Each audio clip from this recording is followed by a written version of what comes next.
Oke teman-teman, kali ini saya bakal cerita tentang pengalaman saya naik gunung ke Gunung Ciremai. Ini ceritanya sedikit mistis, cuma yang dengerin aja ya. Jadi ini pengalaman saya naik ke Gunung Ciremai pada tahun 2014. Itu dengan personil ada 4 orang. Jadi yang pertama itu ada Pak Dika. Pak Dika itu guru SMA, tepatnya guru olahraga di tempat saya sekolah dulu waktu SMA. Kemudian ada namanya Salman atau alias Baya, itu teman satu angkatan. Kemudian satu lagi juga namanya Rohim, dia juga satu angkatan. Kita itu berangkat berempat di malam satu suruh. Itu kalau nggak salah tepatnya memang pas hari Sabtu, jadi kita kebetulan libur.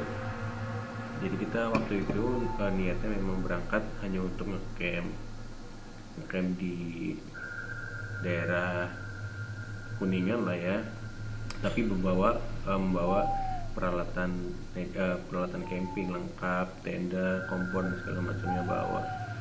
Kemudian pada waktu Sabtu malam kita berubah pikiran untuk naik ke Gunung Ciremai akhirnya. Jadi kita itu lewat jalur Palutungan. Ya niatnya memang nggak sampai ke puncak-puncak banget, karena untuk sampai ke puncak itu membutuhkan waktu, kalau misalkan dari base camp ya sekitar waktu 12 sampai 13 jam kan kalau memang dari base camp. Akhirnya kita waktu itu berangkat sore. Ya udahlah, kita janjinya sampai sesampainya aja di pos mana kita bikin camp, habis itu besoknya pulang. Awalnya kayak gitu. Udah tuh kita tuh berangkat dari Palutungan itu sore sekitar jam 4. Sekitar jam 4 kita jalan. Kalau teman-teman yang tahu, kita itu sampai di pos di pos Cigowo namanya. Jadi di situ tuh ada tempat camp area gitu. Tadinya kita mau camp di situ, cuman gue bilang katanya kita kan mau nyampe pos sampainya nyampe malam kayak gitu. Ya udahlah, sesampainya aja nanti kita baru bikin camp di situ, gue bilang kayak gitu kan. Terus akhirnya ya udah, mereka pada ngikutin sampai akhirnya jam 10 malam itu kita nyampe di pos Tanjakan Asoy. Itu kalau teman-teman tahu, jadi kalau di jalur Palutungan itu ada namanya Tanjakan Asoy. Itu posnya itu pos, kenapa dinamai Tanjakan Asoy, karena setelah pos itu udah tuh jalan itu ngetrek naik ke atas, udah nggak ada ampun lagi tuh dari situ. Makanya dinamain Tanjakan Asoy. Nah akhirnya kita memutuskan untuk ngecamp di situ. Dan asal teman-teman tahu, waktu kita melakukan perjalanan itu kita nggak ketemu sama sekali rombongan lain. Jadi memang bener-bener di situ itu kita cuman jalan berempat, udah lurus-lurus aja, nggak ada berhentinya. Cuman paling yang ngeres 10 menitan kayak gitu buat duduk-duduk santai sambil ngemil kayak gitu kan. Dan kita itu nggak apa ya, berarti nggak berpikir bahwa hanya ada kita di situ gitu loh. Tadinya ya kirain banyak bakal rame karena itu malam minggu ya, ternyata enggak, itu tuh sepi, temen-temenan banget. Karena kebetulan juga itu adalah perjalananku di Gunung Ciremai yang ketiga, dan itu lewat via Palutungan semua kayak gitu. Udah akhirnya kita memutuskan untuk ngecamp di Tanjakan Asoy. Waktu ngecamp itu ya biasa kita bikin tenda, bikin masakan kayak gitu, makan biasa malam. Karena kita pikirnya besok kita bakal pulang kayak gitu kan. Kita tuh udah tahu-tahu tidur aja gitu. Tahu-tahu pagi sekitar jam 3 saya itu bangun pengen pipis kan, gue pipis dulu. Habis itu yang lainnya ternyata juga udah pada bangun, tumen-tumenan. Kata Bayi itu ngomong pertamanya, ini beneran gak mau lanjut sampai ke atas, tanggung nih. Kalau misalkan kita berangkat sekarang juga kayaknya nyampe puncak dan gak terlalu sore, jadi kita punya waktu buat turun lagi kayak gitu kan. Aku mikir juga, iya sih, ini udah nyampe Tanjakan Asoy. Kalau misalkan dari Tanjakan Asoy ke puncak ya sekitar cuman 6 sampai 7 jam gitu, dan kalau misalkan kita jalannya cepat juga bisa lebih ngirit waktu lah, sekitar 5 sampai 6 jam doang kayak gitu kan. Terus akhirnya kita rindunya tuh, ya udahlah ayo naik aja nggak apa-apa gitu. Nah akhirnya kita tuh sepakat buat naik semua ke puncak kayak gitu, karena kebetulan yang si Baya ini belum pernah nyampe, si Baya sama si Rohim itu belum pernah sampai ke puncaknya Ciremai kayak gitu. Kalau aku sama Pak Dika itu pernah. Udah kan, akhirnya udah tuh kita berangkat pagi-pagi banget. Kalau aku nggak salah ingat ya, itu sekitar jam 5 kita udah berangkat nge-trek tuh dari Tanjakan Asoy. Jadi kita benar-benar jam 3 itu bangun terus nggak tidur lagi kayak gitu, udah packing semuanya segala macamnya. Dan kebetulan juga waktu itu kita bawa persediaan air itu banyak, jadi kita ibaratnya udah memperhitungkan untuk turunnya juga gitu, tapi dilebihin karena waktu itu memang ya Ciremai itu cuma ada sumber air di Cigowong. Kalau nggak di Cigowong ya di atas di Gua Walet sebelum puncak kayak gitu. Udah tuh kita jalan dari Tanjakan Asoy itu naik seperti biasa, enak-enak aja. Terus habis itu tanpa sadar atau itu memang udah di setting sama yang bikin lah ya, ada tanjakan batu itu namanya Pos Sangyang Ropo. Aku tuh baru inget ini udah sampai Pos Sangyang Ropo tapi kok udah sore kayak gitu. Itu sekitar, kalau aku nggak salah ya, itu sekitar jam 2:30-an, dan itu udah mulai ada kabut-kabut kayak gitu. Makanya aku bingung, kok lama banget kita jalan ya, perasaan waktu aku pertama naik gunung Ciremai itu dan yang kedua juga nggak selama itu gitu loh. Tapi entah kenapa waktu kita berangkat berempat itu terasa lama banget bang kan. Aku tuh sampai heran, kok udah jam 2:30 tapi kita masih di Sangyang Ropo. Udah tuh aku masih diam di situ karena kan ya mereka aku masih ngormatin mereka biasa sampai ke puncak kan. Akhirnya sampai di pos Gua Walet itu sekitar jam 3:30 atau mau jam 4 lah kayak gitu. Kalau misalkan kita sampai di Gua Walet itu udah jam 4, kita kemungkinan untuk turunnya itu susah. Karena apa? Karena kalau misalkan udah jam 4 itu biasanya udah mulai badai atau angin gede kayak gitu. Makanya waktu itu aku langsung bilang ketika udah sampai ke Gua Walet, ini kita mau terusin atau mau camp? Karena kalau misalkan kita mau terusin ke bawah puncak itu nggak mungkin kan, karena di sini udah posisinya jam 4. Ini bakal bentar lagi kemungkinannya ada badai, karena waktu itu juga udah mulai kabut dan udah mulai anginnya kencang kayak gitu.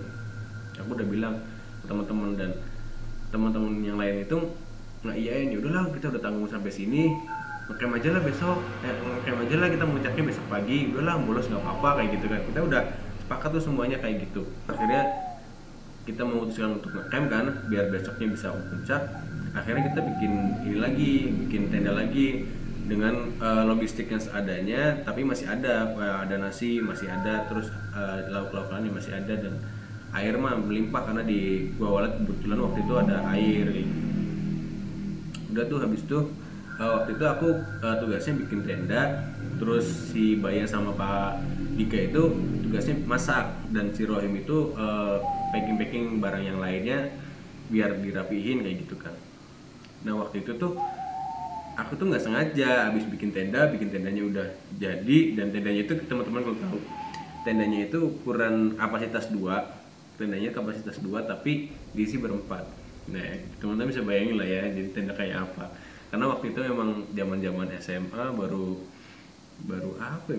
senang naik gunung, jadi ya maklumin dah. Tenda udah berdiri, aku tuh ngelar matras, ceritanya ngelar matras di dalam tenda. Ceritanya aduh enak banget ini kalau misalkan aku tidur gitu kan.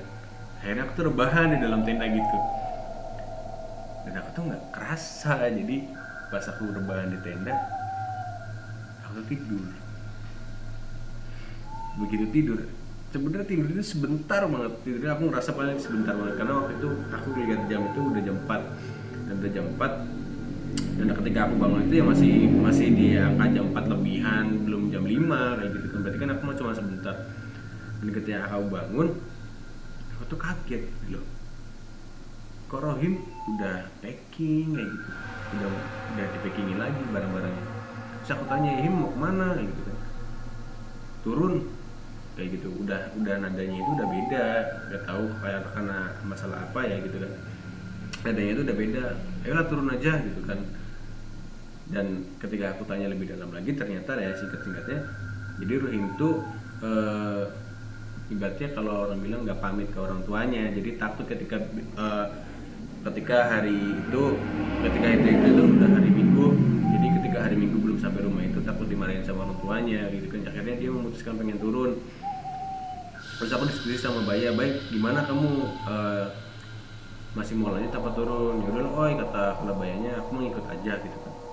Oke, akhirnya sampai aku diskusi sama teman-teman lainnya, oke kita turun semua. Posisinya itu udah jam setengah 5-an, jam 5 lah. Dan menurut aku itu nggak memungkinkan banget untuk turun gitu kan. Dan posisi kita itu badannya lagi capek. Bodohnya itu tenda itu adanya di tasku, tas daypack, tas kecil itu ditaruhnya malah tenda, dan carrier yang gede itu diisinya cuma logistik dan segala macamnya yang bisa dimasukin sebelum aku bangun waktu itu. Jadi waktu aku bangun itu udah carrier itu udah di packing. Jadi waktu aku packing tenda ya udah ibaratnya aku masukin aja lah ke tas gitu, nggak pikir, karena waktu itu mungkin perasaannya udah pada nggak enak banget lah, karena yang tadinya mau nyampe puncak tapi ternyata nggak jadi gitu kan. Udah akhirnya kita memutuskan turun sekitar jam 5. Kita turun tuh, aku jadi yang terdepan karena kan yang tahu jalan, jadi aku di depan.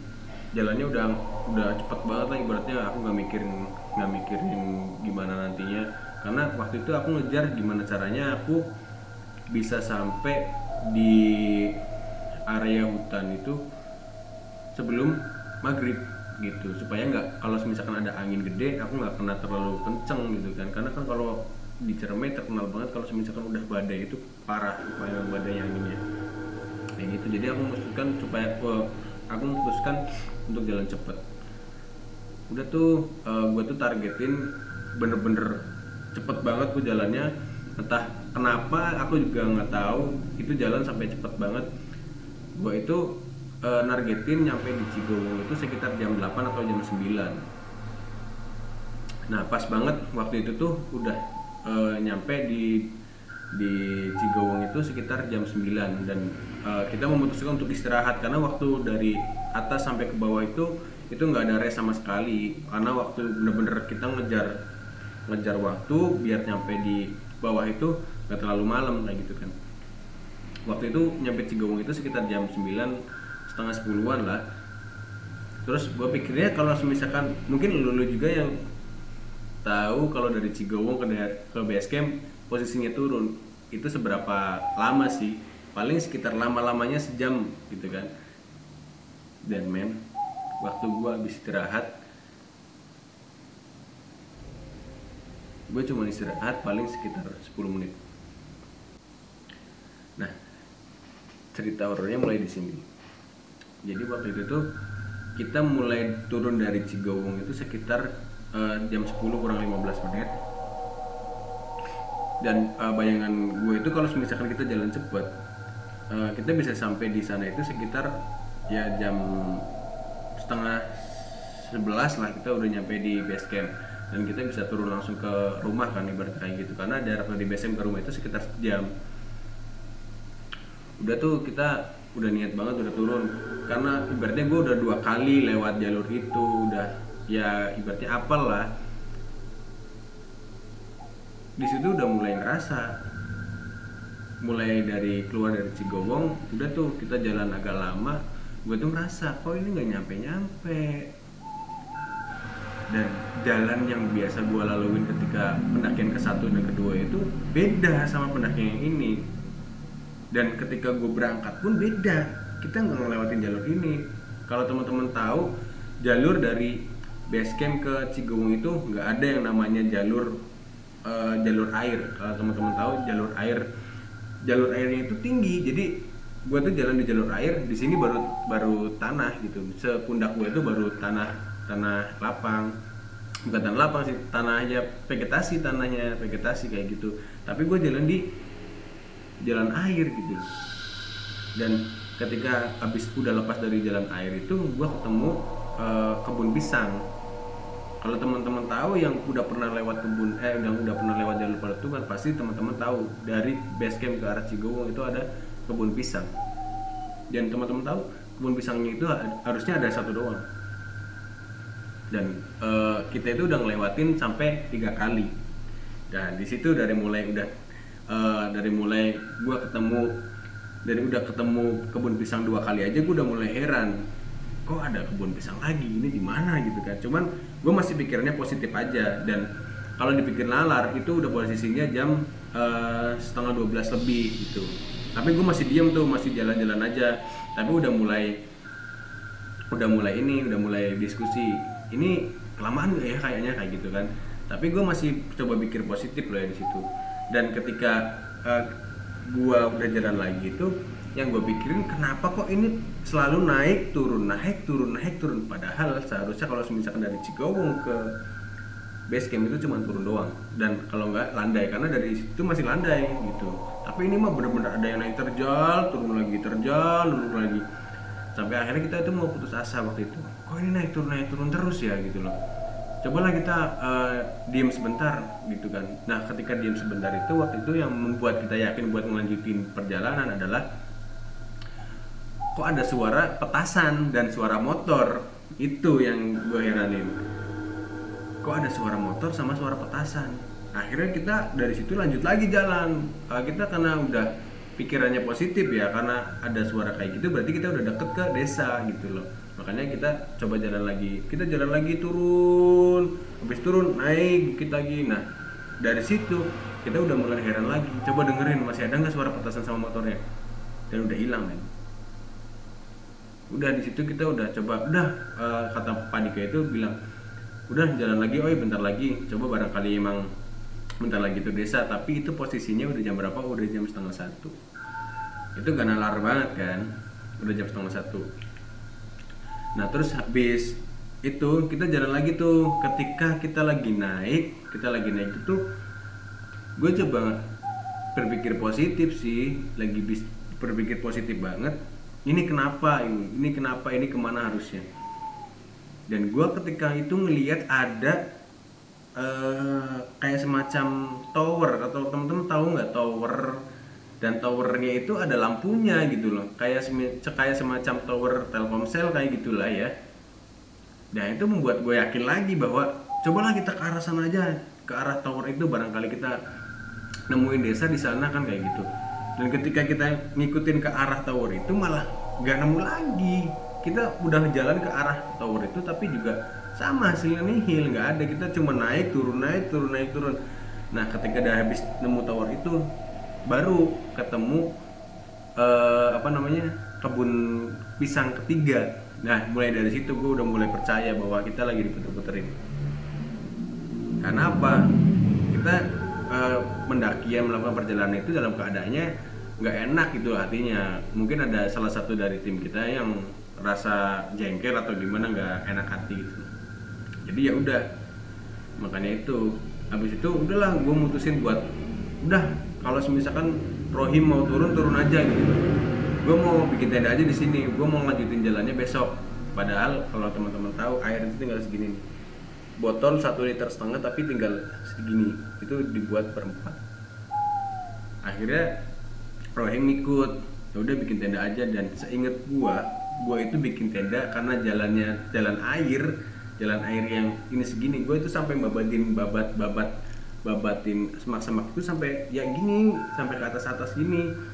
Karena bener-bener kita mau bikin tendanya di situ gitu. Sampai gue naik, gue naik ke area tanah itu, gue cari tempat yang agak luas bisa buat tenda. Dan udah gue tebasin semak-semaknya. Habis itu gue bikin tenda kayak gitu kan. Udah tuh, itu keadaannya posisinya miring, gue tahu banget. Gue bikin tenda sendirian, yang lainnya pada duduk karena kakinya udah pada sakit. Gue bikin tenda sendirian. Habis itu udah gue langsung buka matras, habis itu tidur. Kita tuh nggak sadar pokoknya intinya kita besok kita ngelihat besok mau lanjutinnya gimana. Pokoknya kita nunggu terang, ibaratnya nunggu matahari ada gitu kan. Dan yang bikin gue terheran-heran lagi gini men. Jadi waktu gue bangun, emang gue bangun paling terakhir, tapi yang gue nggak habis pikir itu ketika gue keluar itu di lapangan gede gitu loh. Itu emang tempat buat ngecamp yang gue apal banget itu tuh di mana gitu loh. Jadi yang lo tahu nih, ketika gue bangun, gue tuh ada di daerah Tugu Tani. Itu adalah pos bayangan di mana kita baru masuk ke area vegetasi. Jadi itu tuh tempat kayak, kalau teman-teman tahu, kayak buper, karena memang kita kalau misalkan di situ tuh aksesnya membuat wisata Palutungan gitu kan, tapi itu buat buper. Dan kita itu bangun-bangun udah ada di situ, dan itu di bawah pohon yang ada tulisan Tugu Tani. Teman-teman kalau tahu pasti nggak bakal heran lah itu di mana. Itu deket banget sama base camp. Ya sekitar 5 menit lah kita udah sampai ke perkebunan warga gitu. Kalau turun ya gua ibaratnya mikir, aduh ini kenapa tadi malam ya, gua berpikir-pikir apa disesatin apa di mana ya. Wah udah pokoknya pikirnya kemana-mana. Akhirnya waktu itu turun itu sekitar jam 7-an, dan gue tuh ngerasa waktu malam itu masih gue tidur karena kita kakinya keluar semua kan, karena nggak muat tendanya. Itu tuh waktu malam itu kayak ada, entah itu petani atau apa, kayak bangunin kita karena kita emang bikin tendanya posisinya di tengah-tengah jalan.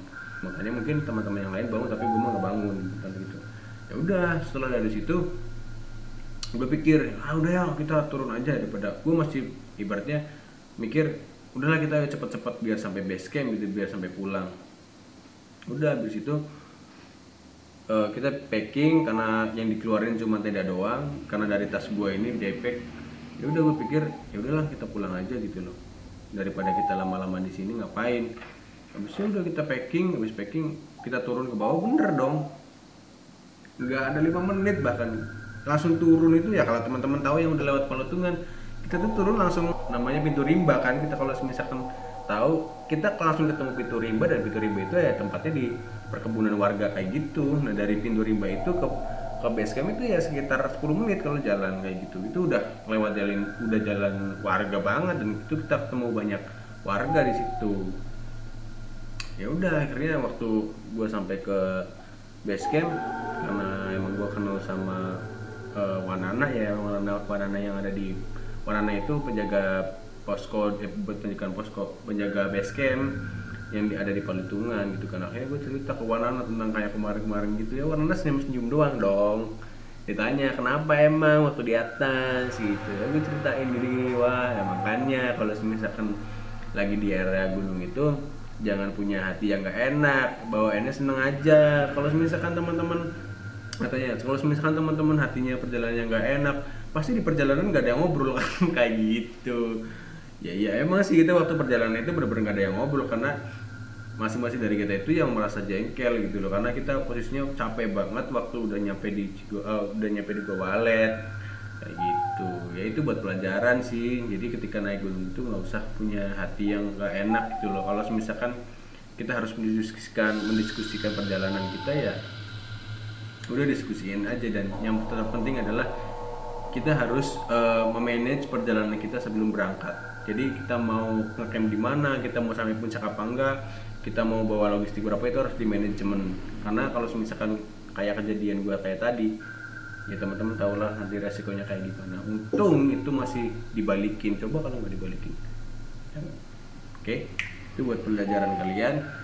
Jangan diikutin cara gue mendaki gunung kayak gitu. Itu karena waktu zaman SMA, sebelum gue ngerti gimana caranya naik gunung. Oke, check it out. Cukup sekian, terima kasih.